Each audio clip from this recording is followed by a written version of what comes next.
یہ جو شراب پی کے طلاقیں دیتے ہیں نا، تو طلاق واقع ہو جاتی ہے خود اگر شراب پیو، اس کے واقع نہ ہونے کی کوئی شریعت میں دلیل موجود نہیں ہے.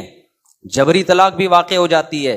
اچھا، جب میں نے جبری طلاق کی بات کی نا کہ زبان سے دو، جبری طلاق تو واقع ہو جاتی ہے، تو کچھ لوگ کیا کرتے ہیں، جو میرے پورے دلائل نہیں آدھے دلائل دے کے اس پہ ری ایکشن ریکارڈ کروا دیتے ہیں مختلف قسم کی سرکاروں سے. تو یہ خیانت ہے. آپ جو دلیل دے رہے ہو اس کا میرے کلپ میں جواب موجود ہے. میں نے کہا نا جبری طلاق، کیونکہ طلاق کا تعلق زبان سے ہے، زبان سے. بعض لوگوں نے کہا کہ جب کفریہ جملہ ہم جبر میں زبان سے کہتے ہیں، کوئی ہمیں موت کی دھمکی دے رہا ہو تو کفریہ جملہ زبان سے نکالنے سے طلاق نہیں ہوتی. تو گن پوائنٹ پہ کفریہ جملہ زبان سے نکالنے سے انسان کافر نہیں ہوتا، تو طلاق تو کافر ہونے سے ہلکی چیز ہے نا. بھائی کوئی گن پوائنٹ پہ آپ سے کفریہ جملہ نکلوائے تو اسلام کہتا ہے آپ کافر نہیں ہوگے، کیونکہ جان بچانے کے لیے آپ نے زبان سے جملہ کفریہ کہا ہے. تو بعض لوگ کہتے ہیں کہ جب کافر نہیں ہوتا جبرن، تو طلاق تو کفر سے کم درجے کی چیز ہے، تو جبرن وہ طلاق کیسے واقع ہو جاتی ہے؟ اس کا میں نے تفصیل سے جواب دیا ایک ایک چیز کا. تو جواب دینے والوں نے کہا کہ مفتی صاحب غلط قیاس کر رہے ہیں. بھائی صاحب قیاس تو آپ کر رہے ہو، آپ کفر پہ قیاس کر رہے ہو طلاق کو. یعنی ایک مینٹیلٹی دیکھو، جو قیاس کر رہا ہے وہ ہمیں کہہ رہے کہ ہم قیاس کر رہے ہیں، حالانکہ ہم قیاس تھوڑی کر رہے ہیں، ہم تو قیاس کی نفی کر رہے ہیں کہ یہاں قیاس بنتا نہیں ہے. کفر کا تعلق دل سے ہے. جب زبان سے گن پوائنٹ پہ انسان کلمہ کفر کہہ رہا ہے تو دل سے راضی نہیں ہے، لہذا کافر نہیں ہوگا، کیونکہ کفر کا تعلق کس سے ہے؟ دل. زبان تو ایک عکاسی کرتی ہے، جبکہ طلاق کا تعلق دل سے نہیں ہے. کس سے ہے؟ زبان سے ہے. اور اس کی حدیث میں دلیل ہے، ثلاث جدہن جد وہزلہن جد. نبی نے فرمایا 3 چیزوں میں مذاق بھی حقیقت، حقیقت بھی حقیقت. تو مذاق میں جب انسان طلاق دے رہا ہوتا ہے دل سے دے رہا ہوتا ہے. تو علت اس کی یہی ہے مذاق میں طلاق دینے کی کہ دل سے راضی نہیں ہوتا. تو ہم کہتے ہیں کہ جبر میں بھی یہی ہے، دل سے راضی نہیں ہے لیکن زبان سے ورڈنگ کر رہا ہے، لہذا ڈیورس واقع ہو جائے گی. اب ایک سوال یہ پیدا ہوتا ہے، تو قیاس آپ کر رہے ہو بھائی، ہم تھوڑی کر رہے ہیں. آپ کفر پہ قیاس کر رہے ہو جو بالکل الگ چیز ہے. قیاس خود کر رہے ہوتے ہیں اور ہمیں کہہ رہے ہوتے ہیں کہ ہم قیاس کر رہے ہیں. ہم تو قیاس نہیں کر رہے ہیں، ہم تو حدیث پیش کر رہے ہیں. اور وہ والی حدیث، ایک صحابیہ جو تھی اپنے شوہر کے سینے پہ سوار ہو کے چھورا رکھ دیا اور کہنے لگی کہ طلاق دو، انہوں نے دے دی ڈیورس. تو جب نبی کے پاس یہ کیس آیا آپ نے فرمایا لا قیلولۃ فی الطلاق، طلاق میں ریورس گیئر نہیں ہے. اب یہ کہتے ہیں اس حدیث کی سند ضعیف ہے. اس کا بھی میں نے جواب دیا تھا کہ آپ کے کہنے سے تھوڑی ضعیف ہو جائے گی. تو سند کی پوری بحث میرے فتوے میں موجود ہے. بہرحال آپ بتاؤ کہ کیوں ضعیف ہے تو میں پھر اس کا جواب دوں گا. اور یہ بالفرض یہ حدیث ضعیف بھی ہو تو ثلاث جدہن جد اور ہزلہن جد والی حدیث تو بالکل صحیح ہے. تو اس سے صاف پتہ چلتا ہے طلاق کا تعلق دل کی نیت سے نہیں ہے. ہاں یہ سوال پیدا ہوتا ہے کہ جبرن جب کوئی گن پوائنٹ پہ طلاق دے رہا ہے بیوی کو زبان سے، تو بیوی کا کیا قصور ہے اس میں؟ تو طلاق ویسے ہی کوئی بیٹھے بیٹھے دے دے تو بیوی کا کوئی قصور ہوتا ہے؟ تو اس میں شریعت نے بیوی کے قصور ہونے وار ہونے یا نہ ہونے پر حکم کا مدار نہیں رکھا. تو آپ تو قیاس در قیاس کرتے چلے جا رہے ہو. نصوص جو شریعت کی نصوص ہیں ان کے مقابلے میں قیاس حجت نہیں ہے. یہاں بعض لوگ یہ سوال کرتے ہیں اس طرح تو پھر جو چاہے جس کو چاہے طلاقیں نکلواتا چلا جائے. اس کا جواب یہ ہے کہ ہو رہا ہے ایسے ہیں، جو چاہے جس کو چاہے کیوں نکلوائے گا بھائی؟ یہ کام تو ڈاکو لوگ کرتے ہیں. تو ڈاکو جان سے بھی مار دیتے ہیں، ڈاکو آپ کا پیسہ بھی لوٹ لیتے ہیں، ڈاکو طلاق کو بھی دلوا دیتے ہیں. تو جب باقی ڈاکوؤں کے سارے ظلم ہے تو یہ بھی ظلم ہے. ہاں اس میں یہ ضرور ہے کہ 3 طلاقیں اگر کوئی گن پوائنٹ پہ دے دیتا ہے تو گنہگار نہیں ہوگا. شریعت میں جبرن جو کام کروائے جاتے ہیں نا ان میں آخرت کے لحاظ سے گناہ معاف ہوتا ہے، دنیا کے حکام جاری ہوتے ہیں. آپ کے گن پوائنٹ رکھا کہ سامنے والے کو قتل کر دو، آپ کے لیے قتل حلال ہے؟ بولو. اگر آپ مار دو گے تو دیت دینی پڑے گی آپ کو. یہ نہیں کہہ سکتے میں مجبور تھا. دنیاوی حکم دیت کیا ہے وہ بہرحال جاری ہوگا. اور یہاں تو آخرت کا حکم بھی ہوگا کہ پھر بھی قتل حلال نہیں ہے آپ کے لیے. آپ بھوک سے مر رہے تھے یا کسی نے گن پوائنٹ پہ آپ سے کہا کہ فلاں سے روٹی چھین کے کھا لو، ایک روٹی مجھے تو ایک خود کھاؤ. آپ خود کھائیں گے روٹی، گناہگار نہیں ہوں گے کیونکہ گن پوائنٹ پہ ہو رہا ہے. یہ جان بچانا پہلے فرض ہے. چوری ہلکا جرم ہے, شریعت کہتی ہے جان بچاؤ, لیکن اس روٹی کی قیمت آپ کو بہرحال دینی پڑے گی, شریعت آپ کو معذور نہیں سمجھے گی. تو طلاق بھی اگر کوئی 3 طلاقیں گن پوائنٹ پہ دے دے, طلاق بہرحال واقع ہو جائے گی, لیکن آپ گناہگار نہیں ہوں گے, اور مہر کی ادائیگی بھی اس ڈاکو سے لی جائے گی, اور ڈاکو کو سزا ملے گی, اور اتنی سخت سزا ملے گی کہ اگر ڈاکو کے بارے میں یہ پتا چل جائے کہ یہ اس طرح کے کام کرتا ہے یا آئندہ بھی خطرہ ہے تو حکومت قتل کر دے گی اس کو. اور دوسری بات ایک یہ بھی ہے کہ اس میں عورت کا فائدہ بھی ہے جبری طلاق کو واقع کرنے میں, کیونکہ جبری طلاقیں اکثر وہاں مانگی جاتی ہیں جہاں مرد ظلم کر رہا ہوتا ہے. مرد اگر ظلم نہ کر رہا ہو تو کسی کا دماغ خراب نہیں ہے جبرن طلاق دلوائے. آج کل عدالتی خلا کا جو حال ہے, شریعت کا کہاں خیال کرتی ہیں خلا عدالتیں, تو یہ بیچاری مجبور اور لاچار عورتیں کہاں جائیں. تو ان کا یہی حل ہے کہ گنڈے بدماشوں کو پیسے دیے جائیں, اور ایسے کیس ہمارے سامنے آئے ہیں, مرد ظلم کر رہا ہے, مار رہا ہے, پیٹ رہا ہے عورت کو, اور کورٹ میں جب کیس جاتا ہے تو کورٹ شریعت کا خیال نہیں کر رہی, کورٹ نہ ثبوت مانگ رہی ہے. بہت سارے مسائل ہوتے ہیں بھائی, اور کچھ مار پیٹ تو ایسے تو گواہی نہیں ہوتے اس کے اوپر, وہ رشتہ داروں کو پتا ہوتا ہے. اب گواہوں کے بغیر اگر کورٹ فیصلہ کر دے گی تو کورٹ کا فیصلہ نافذ نہیں ہوگا, کیونکہ اس کا امکان ہے کہ عورت جھوٹ بول رہی ہے.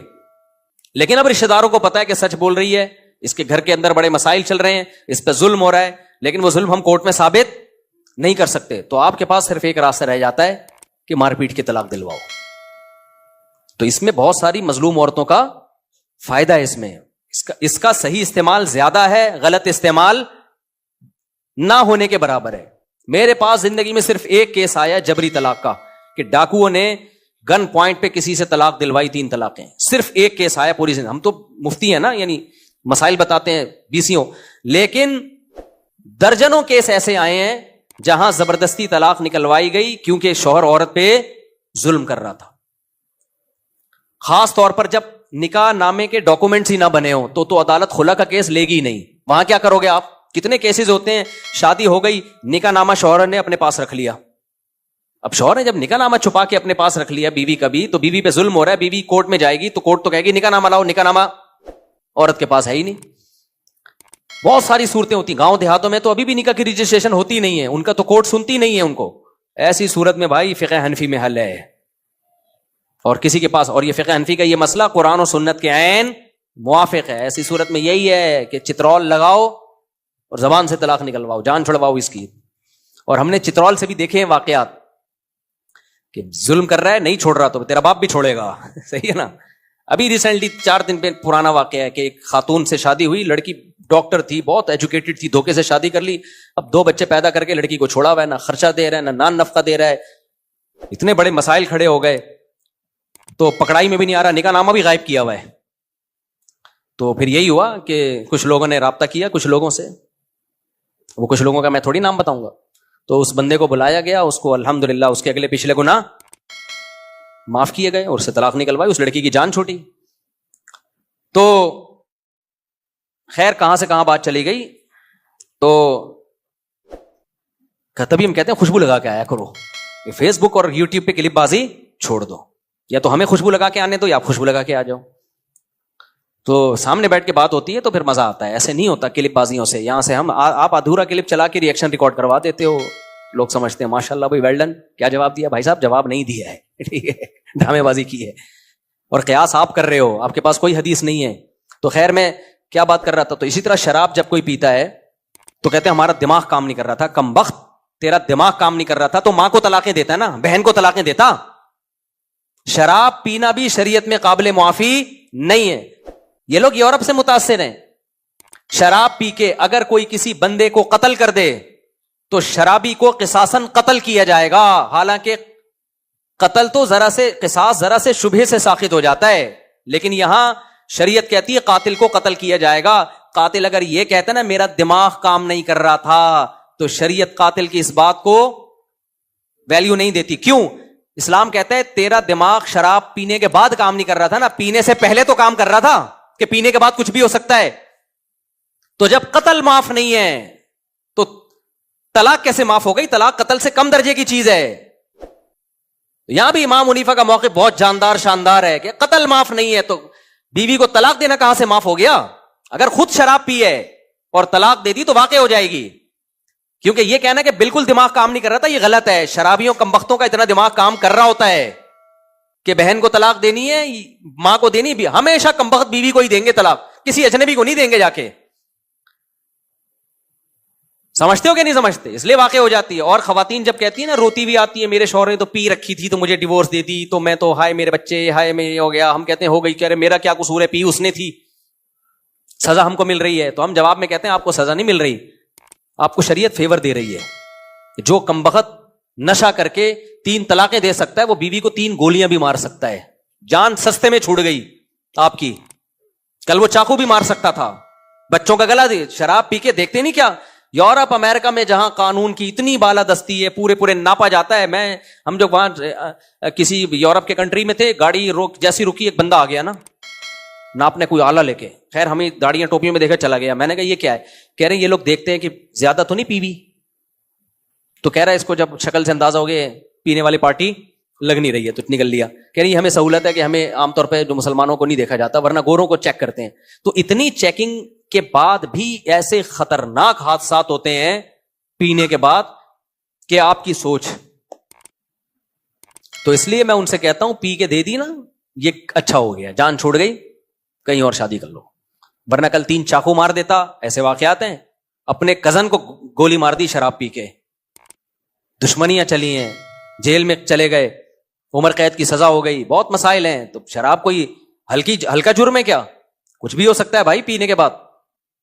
تو خیر ہم جلدی سے بات کو سمیٹ کے ختم کریں. اس لیے اپنے بچوں کو خدا کے لیے انسان کا بچہ بناؤ, مولاناؤں سے ملاؤ ان کو. تمہارے پاس تبلیغی جماعت کے علاوہ اور علماء کے بیانات کے علاوہ اپنے بچوں کو ٹھیک کرنے کے لیے کوئی اور آپشن بولو نہیں ہے. ہماری یونیورسٹیوں کے پاس اتنی پاورفل موٹیویشن نہیں ہے کہ آپ کے بچے سے شراب چھڑوا دیں. شرابی بنا تو سکتے ہیں, وہ چھڑوا نہیں سکتے. کتنے نیک شریف شرفا بچے یونیورسٹیوں میں گئے, چرس پینا شروع کر دی انہوں نے, سگریٹ پینا شروع کر دی. تعلیم کے ہم خلاف نہیں ہیں, بار بار ہم بتاتے ہیں, ماحول کے خلاف ہیں.